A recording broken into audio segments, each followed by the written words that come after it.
Well, hello, writers. Welcome to episode number 335 of How Do You Write? I'm Rachael Herron, and I'm so pleased that you are here with me today on a little bonus mini episode. I did say that there wouldn't be an episode this week, but I decided that there would be. We're not getting on to the boat with our car tomorrow to go to the South Island to go on our big hike, which they call the tramp here, which is always delightful to me. We're going to go on a big tramp. And we don't do that till tomorrow. So I have time to sneak this in. And there are a couple of questions from the Patreon mini coaching that I want to address before I leave. So let's do that. First of all, what's going on around here? Holy crap, we may have bought a house. We may have bought a house. It moves fast. It moves real fast around here, y'all. We saw a place, fell in love, put in an offer, didn't get it because we could not unconditionally guarantee our financing as the other person could. We have conditions on our financing. And then we fell in love with a better place. Oh, it's so beautiful. It's out in this little village that is 5 minutes drive outside Wellington, but it's still in Wellington proper. And the bus stops just a block and a half away. And it's walking distance to multiple cafes, two real grocery stores. Oh, it's beautiful. It's a beautiful old 1930s house. It is flat. There are not 50 or 80 stairs up. It is not on a cliff. It is not in a floodplain. So is it really even Wellington? I don't know. But in 42 minutes, I will be discussing completing the finance stuff with our mortgage person. So it is very close to happening. And if next week you hear me crying, then it didn't go through. But, we fall in love. And if we get our hearts broken, we survive. We both really want this one, though. We pulled up to the house to look at it. And Vala said, this is where we live. This is our home. And we both felt that. So anyway, very exciting, very, very confusing. New Zealand mortgage stuff is incredibly, incredibly complicated. There is no such thing as a 15-year fixed mortgage or 30-year. There is 1, 2, 3, or 5 years or 18 months. There are these things called floating mortgages and offsets, and you can split your mortgage up into part floating, offset, part fixed for 18 months, another third of it fixed for 2 years. It's all a gamble with the interest rates. So super interesting, quite stressful, very, very exciting. And yeah, we're doing all of this so we can get a dog and a cat. That is the truth. Also, just to have a home. Okay, anyway, enough about that. Has been really exciting and has been derailing me a little bit from work, but I still have been getting a bunch of edits done to the how to decide how to publish yourself class that will be evergreen and going up probably within a couple of weeks, I hope. I'll get that out there. So I will keep you posted on that. Speaking about classes, 90 Days to Done still has 4 slots as I say this. Revision, of course, sold out immediately because 90 Day to Doneers always get the first crack at those. But there are still 4 slots available in 90 Days to Done, which starts on January 3rd. In it, you would write your book. Or if you've been trying and struggling to write your book, you will write your book. You will get it done. I would love to have you join us. It is the joy of my heart to lead these groups and to watch you writers complete your books, especially, my favorite. And I always get these. I always get a couple of people who say, Rachael, I'm here, but I know you're wrong. I'm not going to write my book. Or if they're in revision, I'm not going to revise my book. I can't do it. It's impossible. I love it, especially when they tell me that. And then at the end, when they say, I can't believe you were right. I can't believe that I did it. And I get to say I told you so, but in a very friendly and kind and happy way, because I love that kind of I told you so. I will never say I told you so if I warn you about putting, your coffee in that spot and then your elbow does knock it over. That's not my style. I will say I told you so when you say I can't do it and I say you can, and then you do. It's a good feeling for both of us, really. So if you would like to check that out, you can just go to rachelherron.com/90, the numbers, rachelherron.com/90, and it will come right up. So that is open. And Yes, actually, I want to share a reader email, which I found really inspiring and beautiful. But first, I want to get to the questions. So let's do our Patreon mini coach questions. If you go over to patreon.com/Rachel, you can join at $5 a month or more. And then I will answer any question that you have. And this week's 2 questions come from Michelle. Hello, Michelle. Okay, she says, I want to talk about how to use BookTok. Let's see. She said, so I logged in. There was so much flashing and things. I'm not old at all, and you aren't, but I was lost. I found you and I watched a video of you, but otherwise typing BookTok into the search button was very confusing. So let's say I want to go on TikTok and connect with authors because it sounds like it might even be useful, even if no one posts about my book. What's the best way to do that? So TikTok is very cool, I think. But it's like any other social media platform. If you don't enjoy it, you shouldn't be there. Michelle, I'm not talking to you. I'm talking to everybody. If you don't enjoy a social media platform, don't try to be there in any way, shape, or form. You don't need to do that at all. I hate Facebook, so I'm not on Facebook. I mean, I technically am, but I'm really not. My Instagram posts my pictures over there if I choose to. And my assistant, wonderful Ed, goes in and checks messages every couple of weeks just to make sure I'm not missing something from what I don't know, a high school friend who needs something from me. That is, I can't even bear to look at the messages. So going back to TikTok, I love TikTok. I saw it, got completely hooked when it was really new, deleted it off my phone immediately because I could tell that it was doing things to my brain. And then every once in a while, every few months or so, I'd put it back on my phone, usually during a migraine, because I can watch screens with migraines. And I would watch and then I would delete it again because it was such a time suck. But I have embraced it. I love the flashing. I love the scrolling. I love the speed of it. I love the damn algorithm, which really, really gets you. It gets you fast. It will show you the things that you want to see, which is why it is hilarious when you hear, older, I've heard a couple older, politicians saying, well, TikTok just shows young girls dancing. You know what I don't get on my TikTok? I don't get young girls dancing because I'm not engaging with those kinds of videos.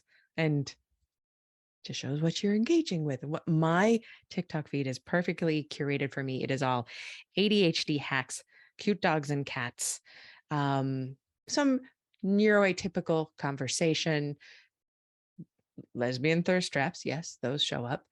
And some like a lot of you know what? I'm in like trans kids coming out TikTok, and I really love watching them be strong.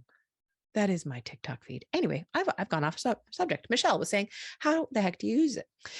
Go there. If anyone wants to use TikTok, go there, sign up, watch things, curate your feed, which means whenever you see something you do like, you heart it, and perhaps you follow the person who posted it. And that's going to tell TikTok what you like. TikTok can also tell what you like just by how long you stay on a video, which is why it really, I didn't heart it. I didn't put a heart on it. TikTok won't know I liked it. Oh no, they know that you watched it at the very last second or for the first 7 seconds before you scrolled away. So they really know. They really know what your eyes and your mind want. So spend time there. Get your feed going. Look at Book Talk. Oh, I forgot to say Book Talk is also in mine, especially Smut Talk. Smut book talk. I get a lot of that, even though I don't read too much smut books, although I love them. I love them a lot. And I don't write them anymore, but I'm still in that feed. So I interact with other writers, especially other authors. And what I love to do is I love to talk about writing. For a while, I was trying to talk about my books, my last thriller. I was trying to hype people up for the paranormal romance for whenever that comes out. And I didn't like doing it. It was feeling super forced, super fake. And then I realized what I love to do is talk about writing, and I love to encourage other writers. I love to be a mama bear for writers. So I started talking about that over there, and suddenly I found my way. And suddenly people started following me because I was being my real, true, authentic self. And I wasn't trying to talk to people about my book or get them to read my book. I was just being me and enjoying that. And through that, I have made genuine connections with other writers. And that feels great to me, being my genuine self on the daily over there. Also putting a strict time limit on my phone so it just shuts off after I've seen enough. That has been very important to me. So being real, connecting, leaving comments. In terms of how to use TikTok to get sales for books, that is a harder nut to crack, and I don't know how to do it. So I will refer you to the book doctors. The book doctors. Just put that in the search bar or Google it. Book doctors, like book doctors, but doctors. And that is my friends Anne and Allie, who you have heard me talk about on this show. And Allie is A.K. Mulford and has had phenomenal TikTok success. And Ann Kemp is a divine TikToker, and they are really doing everything right. And everything I have learned about being on TikTok and using it to sell books comes from them. They have a Patreon, they have a podcast now about talking about your books on TikTok, and they are experts in it. Please go check them out. But the number one thing I have learned from them is to be myself on TikTok. As soon as I actually started being me on TikTok, suddenly being a content creator at the very limited sense I am on TikTok got easy and fun. I try to post one video a day, although I didn't when we were traveling, and I'm not going to be this next week while we're traveling. Don't care. Posting regularly, reliably, the same time, couple between, 1 and 5 times a day are best practices I know. For me, I could do one, maybe two a day. But I make sure that I have fun. That is the most important thing to me. So I don't know if this is very useful in terms of using book talk to sell books, but it is where I have found joy. And when people find us having joy out there and they want to come along on the trip, then when you do hold up your book and say, hey, my book is out, you want to buy it? They will. And I've seen that work on any social media platform that works. If people have already been connecting with you, with your genuine you self, the way that you present yourself to the world in your most authentic way, they are going to want to help support you. So that's that answer. And then the second question is, can you talk more about using Shopify to sell your books? I don't have a readership, so the people who will buy it, at least initially, are friends and family. If I just put the book on Shopify, then I think I'll make more money. Since they are buying to support me, maybe this makes more sense, but then I have fewer sales on Amazon, so I would be less searchable in theory. Is that correct? What do you think? Or do I have this all wrong? You don't have it all wrong. It sounds like you're thinking about this really sensibly. And yes, Shopify, I think, is or some way to sell direct to a consumer, so your readers are not going through Amazon or Barnes and Noble or anywhere else. They're going direct to you, and you are providing them your book in either e-version, audio, or paper. Shopify will be the way to go for the future. Will be the best practice way to go as we all develop readerships. For me, for my next self-published book, I have already decided that I would place it on my Shopify store, which is not up yet, but I already have the URL reserved. But I'll place it on my Shopify account exclusively for 1 month, and I will tell my readers about it through my email newsletter. So if they want to get it early, I will also tell them you're helping support me because I'm getting more money from this. You do get a higher percentage from selling direct on something like Shopify. And then I will put it available everywhere else. However, without a readership, without a mailing list of, a size that will help support you as an author, I'm going to say this, and I could be very wrong. Somebody feel free to correct me. But I don't really see the point of having a Shopify because you may make a few more bucks by selling over there to friends and family. However, if friends and family buy you on Amazon, then Amazon may prompt them to leave a review, or you may prompt them to leave a review wherever they bought it. And that does increase visibility to other strangers who don't know who you are. If you have siloed those sales over to Shopify, yes, Amazon doesn't know you're being bought or being reviewed, so they don't have as much reason to push you into their algorithm, which nobody understands very well, and certainly not me. But yes, I think if I were starting out as an author, I would go direct to the selling platforms, Amazon, Apple Books, Kobo, Google Play, and what's the last one? Did I say Barnes and Noble? Nook. Yes. Sure, also have a Shopify if that is something that makes your heart happy. But Shopify, there is a price per month, I believe. And would you actually make enough to cover that price? I don't really see the benefit of it for a brand new author who is building a readership. That is my professional considered opinion, which could have lots and lots of holes in it. I do always love hearing from you all when you say, Rachel, that didn't make any sense, or wait, you didn't even know this. So I love learning about that stuff. So please share it with me. Michelle, you're thinking about these things beautifully. Okay. And I also wanted to share with permission an email that I got from SR Silcox, who emailed me in regards to episode 333. It was the episode a couple episodes ago that was the hard thing, answering Maggie about sales, which is Maggie is just emblematic of a lot of people who send me this kind of question too. So thanks, Maggie, for taking that. And I don't know if I said or not, but I think I probably did, that I was nervous putting that type of show out. And it is something that I want to do more of and I've always tried to, but it is hard to talk about the difficult stuff with full truth, honesty, transparency, because the hard stuff is hard. The hard stuff is not, oh, it's going to be hard and then you'll be a millionaire. It's not that. It's going to be hard and it could stay hard. And you might not make much money. And thinking about why we do this is really, really important. So SR sent me this lovely email and I would like to share it with you. I just wanted to send you a quick email to tell you that episode 333 of your podcast hit me in the feels. I needed to hear what you said on that episode. So thank you.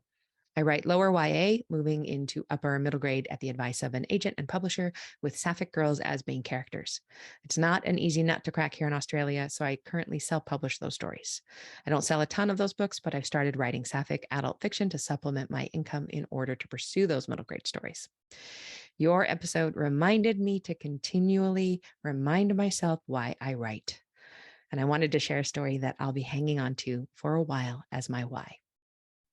I just launched a book in my Cricket series for girls, even more of a slow seller. And I have a couple of young readers and their moms as beta readers. The books are focused on sport, mainly, with no sapphic content. In this third book, however, one of my secondary characters comes out to the main character, and I deliberately made it no big deal. I deliberately made sure that the scene portrayed a good friendship/allyship. The coming out scene doesn't have a big impact on the story, and if I removed this scene, it wouldn't impact the story at all. I received a message from the mom of one of my younger readers who told me that her 8-year-old daughter had recently come out to her and her dad, and that when they read the scene in the book together, her daughter said she felt seen. It's extremely hard to keep going sometimes when you don't feel like you're gaining any traction. And while I would love to be making a more sustainable income from my books, hopefully I'm headed in that direction, I know that impacting the people who need my stories is the most important reason I write them. Thank you, Rachel, for being an advocate for writers, etc. And thanks. But episode 333 really made me remember why I write. Thank you. Thank you, SR. That email, as you know, made my day. And oh my gosh, you pivotally, foundationally changed a young girl's life who felt seen. She will never forget that. She will never forget that moment. I will never forget you telling me about this moment. This is why we write. We write to affect others. We write because we want to put our love and our care and our understanding of our own personal worlds out there to help someone else in understanding their own personal world. And I truly don't believe there is a higher calling. Okay, saving lives on an operating table, we're definitely not doing that. But we're saving lives and souls in different ways, in a beautiful, beautiful way. And wow, you're a gorgeous writer too. Just reading that gave me goosebumps. And thank you for sharing that with us. Thank you for telling us your why. It reminds me to think about my why as well. And that is super important for me. So I want to thank you personally for sending me that and for allowing me to share it on the podcast. I think that I have said everything I needed to say. So I'm going to go, okay, in just a few minutes, talk to the mortgage person and see if I have any concept about what mortgages mean in New Zealand and whether we can get one before we get on a boat tomorrow morning and then go hike the Abel Tasman for 5 days with 1 day in the middle to rest because we're old. And I'm not old. I am perfectly, wonderfully 50 years old, and I really like being this age. Okay, that's all. What a delight. Thank you, SR. And thank you, Michelle, for those fantastic questions. Thank you, all of you, for supporting the show. Even if all you can do in supporting the show is listen, holy cow, what a wonderful way to support. What a gift to me to put some of your time into listening to me talk about writing. I am honored. I'm truly honored and grateful. So thank you. Happy writing to all of you. And I will see you on the flip side.